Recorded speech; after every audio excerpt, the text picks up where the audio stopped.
Africa Content TV.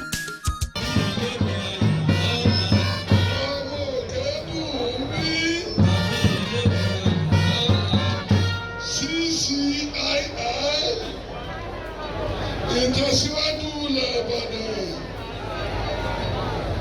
lẹ́yìn tí mo kí Ọlọ́run ọba lóhùn. Ó ti ẹ̀ jẹ́ pé my prepared speech can be seen in the broadcast today, but with the permission of His Excellency, because tí bàbá wa gómìnà tí mo bá nífẹ̀ẹ́ Ìbàdàn dénúdénú ni wọn ò ya ilé tó fi ń bọ̀ bí ìwé dandan gbọ́dọ̀ wà ń bí mi. Mo kí bàbá wa gómìnà Ṣèyí Mákindé ẹ kú àfọmọ́nìyànṣe ọ̀rọ̀ bí ẹ̀sọ́ ọjọ́ ọ̀rọ̀ tí a lè máa rìn ní Ọlọ́run ọba ní ọba àdúgbò lọ́wọ́ yín nítorí pé àfi tí a sí lónìí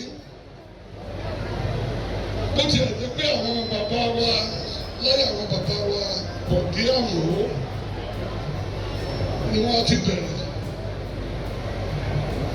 fún ọ̀pọ̀lọpọ̀ ọdún sẹ́yìn ọdún mẹ́sàn-án lẹ́yìn tí bàbá wa Òyìnbó tí wọ́n kan báàlù yìí ó ti ẹ̀ka àti ìjọ báàlù yẹn kúrò bẹ́ẹ̀ àtúntò ní modern russell which is Gerard 9 years ìlàfi àbádọ́ palace Ìbàdàn.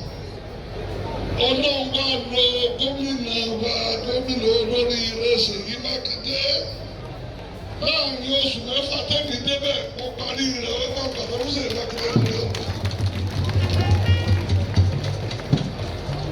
Mo kí bàbá ẹ bá ṣe kábíyèsí ní Olúbàdàn o. Ẹ ṣe kábíyèsí o. Kábíyèsí o. Mo kí bàbá wa Deputy Governor of Oyo State, Lọ́yà Báyọ̀ Lawal Ẹ̀fẹ̀múdò. Mi ò fẹ́ ní time láti waste time ọ̀nà ìwà àti gbogbo orí. Ẹ̀jọ̀ please let me stand on the existing protocol. Wọ́n kí gbogbo ọkọ̀ àbọ̀ lónìí. Wípé Ọlọ́run tiẹ̀ ní kí ààfin Ìbàdàn tí ọ̀pọ̀lọpọ̀ ti adjudged as the best in Africa kọ́ńtìkì commission lónìí báyìí gómìnà àdúgbò lọ́wọ́ Ọlọ́run àdúgbò lọ́wọ́ gbogbo wa. Àmọ́ bí nǹkan dídùn bá ṣe ń rìn ní ìbànújẹ́ dé fún mi. Ó ṣe mí láàánú láti sọ pé ní òní ó nìkan nínú àwọn ọmọ Ìbàdàn tó wúlò fún Ìbàdàn gidi lóògbé ọ̀nàrẹ́bù wa àti gbogbo ènìyàn ní Gàgà bọ́ọ̀lù. Ní àná ọlọ́nà yìí odidi màálù kan ló fún wa pé ká fi ṣe àjọyọ̀. Káàpàk tó wà ń tà yẹn ọlọ́ba àdá fàtẹ̀ ó tún ṣe solar system fún wa nígbàdàn house. Ẹ jọ̀ọ́ yóò wù mí ká dìde ìṣẹ́jú kan ní ìrántí ọ̀nàrẹ́bù Gàgà bọ́ọ̀lù.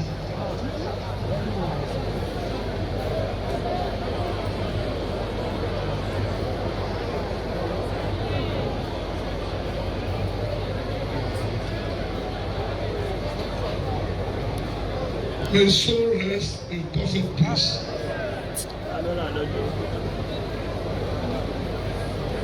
Gómìnà wa, ibi tẹ ẹ lọ́wọ́ sí lẹ́rìí yìí o. Ṣíṣe àìdúpẹ́ lọ́wọ́ yín Ìbàdàn dúpẹ́ lọ́wọ́ yín. Torí tẹ́ ẹ bá ní ìgbẹ́kẹ̀lé inú wa ni. Ẹ ní kó owó lẹ́gbẹ̀ẹ́ lọ máa ná ẹ wẹ̀yìn. Ẹ fẹ́ kọ̀ǹtátọ̀ kíkan lé wa lọ. Fún alágbò ẹjú okùnlẹ̀ rẹ̀ ni àwọn adúgbò ọlọ́run pé lónìí àwọn náà disappoint me. Àdúrà gbogbo ọmọ Ìbàdàn ni pé wọ́n lọ fọ́ náwó máa ń ká ní àbíyá. Kẹ̀rẹ́ bá kó gómìnà Ọ̀yọ́ state federal lágbára ọlọ́run àjọ débẹ̀ ni o. Láti December jẹ́ pé sísè àìtí fi ẹ̀rù kápá mọ́ fún yín òní la fẹ́ rìvílẹ̀ kò sẹ́ gbé débẹ̀ yẹn màá kà sísọ lórí rẹ̀ tó jẹ́ boss of our government tó sì ní ọ̀pọ̀lọpọ̀ kẹta àkọsí lára láti mọ ìgbà tí gómìnà Ṣèyí Mákindé tí wọ́n ṣe fún ilẹ̀ Ìbàdàn àti fún gbogbo Ìbàdàn. Gbogbo àdúrà táwọn bàbá wa ti wá gbà lórí ààfin ọlọ́mọdé ọ̀sẹ̀. Àwọn bàbá wa tí ó máa lò ó ara wọn ò ní gbọ́ná àbúrò ní ṣẹlẹ̀ sí wọn. Ọlọ́run ní kí wọ́n fi ọba Ìbàdàn jẹ́ gbogbo ẹ̀ tó bá di owó ẹ̀ lágbàdo náà. Inú dúdú ni wọ́n fi gbé bí. Láàkì sí wọn kí gbogbo wa ẹ bá ń gbọ́ mọ́ òkè. Ká lọ rìvíì kiri ẹ̀ kí kábíyèsí ní gómìnà wọn. Effort is good, result is better.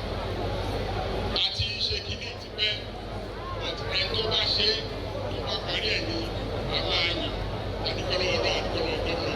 Adúgbò lọ́wọ́ àwọn local government chairman, level local government Ìbàdàn at the same time. Ohun tí a kọ́ sí bíbá yìí, ilé àwòrán ni. Tí a bá kọ́ wọlé, a ó kọ́ ní security post a kọ́ síbẹ̀. We will go monitoring of whatever is going on within the palace. On the left-hand side, tá a bá wọlé, ní ilé àwọn onílù wà. Àgbẹ̀ àṣà àwọn Adébàdàn ni àwọn fìlú sọ̀rọ̀ ni. Àwọn ìlà sọ pé fún kábíyèsí pé àwọn kan ń bọ̀ o kábíyèsí lágbẹ́ká níbọ̀ àgbẹ̀ kábíyèsí ló wí. Ibi tí àwọn gómìnà wá jókòó sí nísìnyí àti àwọn bàbá wa. Ibi báyìí ni àgbẹ̀ pavilion, ibi ilé ìgbàlejò ni. Tí àwọn elékùn bá fẹ́ wá kí bàbá ní ààfin níta tí wọ́n máa gbà wọ́n lálejò lélẹ̀. Tí bàbá fẹ́ fún àwọn èèyàn lóye níta tí wọ́n á gbẹ́ náà nì. Ẹ jẹ́ ká wá tún sún wá síwájú díẹ̀ kárí main building.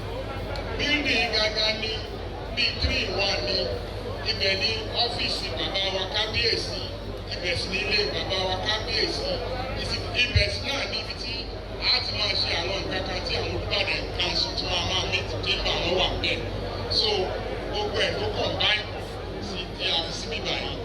Lẹ́yìn main building náà làwọn ní toilet mẹ́ta fún àwọn tó máa jẹ́ pé àwọn tó máa assist bàbá wa bóyá driver ni àwọn kúkú ni táwọn náà máa gbé nìyẹn. Nínú ilé tí bàbá wa máa gbé àṣẹ ìwé tó yẹ pé a tún ní láìpì bẹ́ẹ̀ láìpì yẹn fún ìtàn Ìbàdàn ni a fẹ́ lè sọ pé kò sẹ́ni tó ní forever. Àwọn ọmọ wa ó máa bá ìtàn Ìbàdàn nígbà làwọn náà bá tí à ń sọ lónìí so a mọ̀ pé àwọn ọmọ tiwa náà máa bá ìtàn ní ti ibi tí a fi sí.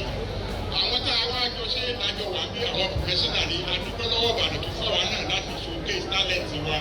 Àmì civil engineer by profession. A ní àwọn architect bí architect Ọláwálé, a ní engineer àwọn náà bí engineer Àdó. A ní àwọn quantity surveyor àwọn láti government service body àwọn ọmọ Ìbàdàn ní. We collect one copy from the government service selfless service iṣẹ́ tá a ṣe yìí fún Ìbàdàn because àwọn náà mọ̀ pé Ìbàdàn ló sọ wá ní táàdì lónìí àwọn náà gbọ́dọ̀ contribute back to the society. So we thank God, we thank the governor of Oyo State, we thank the God of Ìbàdàn.